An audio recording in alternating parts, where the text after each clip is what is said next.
right, I guess standing over here.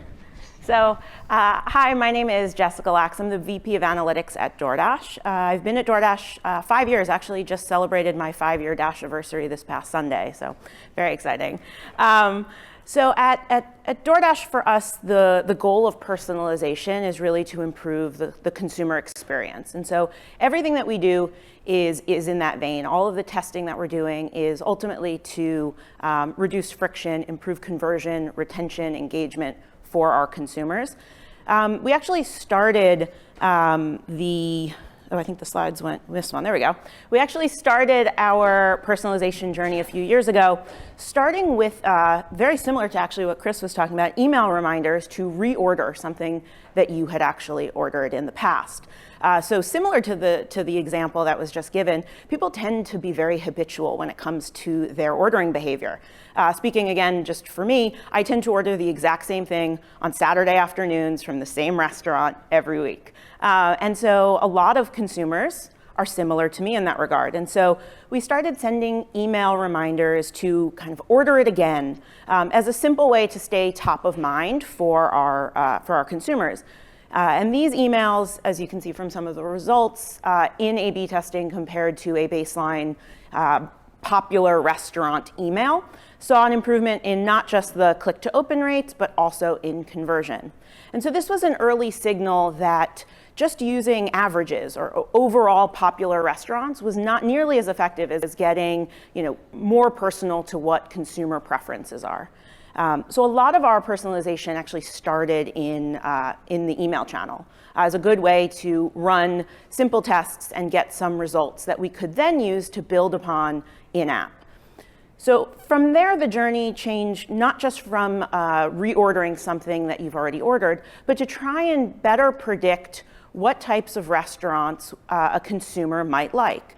So we wanted to actually build a model at the consumer level for a consumer store pair, where we would predict the probability of conversion. And for the restaurants that had a high probability of conversion, that's what we would show to our consumers. And so we built a model that considers store attributes, consumer preferences, things like price, obviously cuisine affinity, and also some latent information about stores using vector embedding. So many of you might be familiar with a popular deep learning algorithm, Word2Vec. We built a similar model called Store2Vec, which did the same things that Word2Vec does with words for stores or for restaurants. And so this enabled us to understand that if you like this particular Indian restaurant, you also likely like this particular Thai restaurant. And we could use that information to suggest restaurants that were relevant to consumers. And so using this model, we, again through email, tried suggesting restaurants for consumers that we thought that they would like, and saw really great success rates in both click-to-open rates as well as conversion rates. And so this really laid the foundation for what we wanted to build in-app. And so there's a number of different areas within our consumer app where personalization could really help consumers to reduce friction and therefore increase conversion. So first, at the top, you see those different cuisine icons. So one of the tests that we are actually still iterating on is to actually sort these cuisine icons based on individual consumer preference. So this is actually a screenshot of my app in one of the treatment groups. And you can tell from my every Saturday around lunchtime, I love to order sandwiches. I also love to order pizza. I'm from New York. I guess you can take a girl out of New York, but not her eating habits. So these are my different cuisine icon sort order based on my past ordering behavior. But there are similar opportunities to use personalization both within the different carousels. So SF team picks, first order, $0 delivery fee are part of our carousel real estate.